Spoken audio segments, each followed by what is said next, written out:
Hi, I'm Sherry from Whole Circle Studio, and welcome to the Wildflower Remix Block of the Month Quilt Sew Along. Today, I'm going to give you some tips as you begin to foundation paper piece your 8th Wildflower Remix block. In addition to this video, be sure to refer to the tips included in the pattern, as well as the links below to additional video tutorials.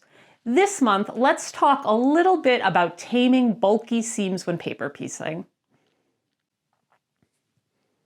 I often get asked about bulk in paper piecing patterns, and if it's a concern, specifically when I go ahead and quilt my paper pieced quilt tops. I've never had an issue with piecing or quilting, even in bulkier areas. I just make sure that I take my time to press or to roll my seams as flat as I can as I'm sewing along that quilt top. If you haven't already, be sure to check out my tutorial on pressing seams. I'll link to that below.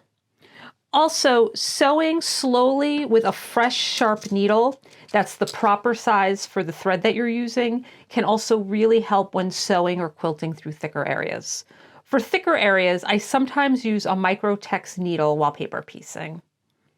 Also, if you have different types of presser feet for your machine, experiment with which one is easier to use when paper piecing, especially over multiple seams in bulkier areas.